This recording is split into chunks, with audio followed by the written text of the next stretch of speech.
Moe Production presents Moe Picks. Hello, 'tis that time again. And by again, I mean I'm making a new mini-series of videos for your, well, really my own, entertainment, or whatever passes for entertainment on YouTube. Today I'm going to be going through a list of 3 must-have games for your collection. I found myself revisiting or marathon playing these games recently, and I found myself enjoying these games more than I did the first time or more than any recent AAA game release. So, without further ado, let's get to it. Number 1! The Dead Rising series has been consistent at bringing a ton of fun, innovation, and replay value that most games only dream of replicating. Of all the entries, even number 4 with all of its problems, every single one of them have always knocked it out of the park. There are very few zombie games, let alone games in general, that have had the success that Capcom has had with this series, but the unique standout from all of them, at least in my opinion, has got to be Dead Rising 3. Dead Rising 3 has managed to carve out its own identity, while still retaining almost all of the charm, wit, and slapsticky humor that this series is known for.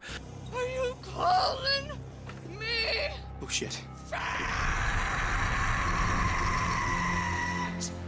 off me, I'm starving! From the enemies, NPCs, survivors, and everyone else that you'll meet, the devs went the extra mile to really fine-tune all of these aspects, and it really does show in this game. Shit! How am I gonna get back to the diner?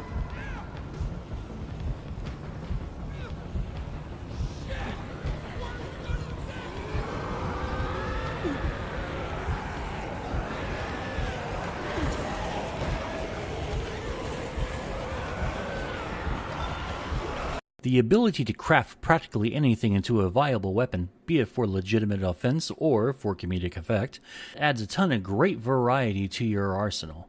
The vehicle system is also very unique, with the ability for them to be crafted or upgraded in a variety of ways, ranging from the very practical to the ruthlessly absurd. The game also puts an emphasis on fighting the undead hordes by having tons of materials for you to craft, so you shouldn't be left empty-handed or on foot, unless you screw up royally. That will enable you to get into a ton of trouble or fun, depending on your point of view. Then there's the map. The game is fairly open world, with game advancement really being its only real restriction as far as map progression is concerned. The map has tons of hidden gems, enemies, and trophies and collectibles that will have you gladly clearing out the map for that 100% achievement, a must-have for any completionist fan out there. All in all, if you are a fan of open world zombie games, this is a must-have. There's tons of replay value, you don't have to go down the same path every time, and multiplayer. If you love this series, you'll love this game. Number 2. This game came out of nowhere for me. I was not really that much into the indie gaming scene until I got my hands on this game. The graphics are not really anything to write home about, but if you're the type of person to bitch about indie game graphics, you're probably a total freaking chode. The game is set in a knockoff fictional version of the former USSR. Poverty is rampant, jobs are scarce, and hope equally so. You are a person who won the job lottery, and you've been charged with the seemingly impossible task of assessing immigration paperwork, and, like in any scenario where a former communist country has fallen, chaos ensues. You start day 1 off with a small set of simple parameters. Each day, those parameters are altered. If you do not pay close attention to these changes, you will fail and your family will die. If you screw up too many times, you will be fired and your family will starve to death. If you cannot pay your daily bills to the new state, they will jail you and your family will starve to death. You have the whole world against you, along with its weight on your shoulders. This game does an awesome job of making you feel despair. Every choice that you make with your personal finances affects you and your family that you live with. There are people who will try to cross your checkpoint with nefarious intent. People will try to bribe you, threaten you, or appeal to your humanity. And, like I've stated before, every choice that you make has a very real effect. There's a ton of replay value to this game. I have nothing really bad to say about this game. This game is one of those cool little gems like Panzer Dragoon Orta for the original Xbox, or Intelligent Q for the original PlayStation or PS1. Not many know about this game, and it's a shame. I highly recommend this for anyone that is tired of the same old kind of FPS/AAA dumpster fire. Don't let this game pass you by. Number 3. 60. And then another 180. I was watching Asterios Kokonos on twitch.tv, patreon.com/Asterios, twitch.tv/Asterios Kokonos. There will be links in the description and stuff, don't worry about it. And he was playing this weird card game.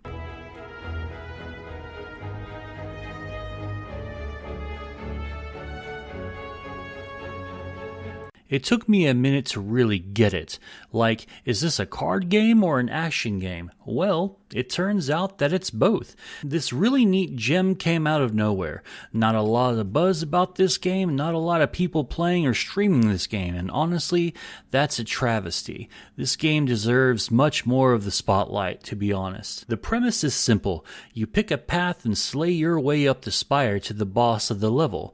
The flow of this game allows you time to really craft the kind of approach that you want to take. You play one of 3 characters, each having their own style of defense, attack, and skill sets.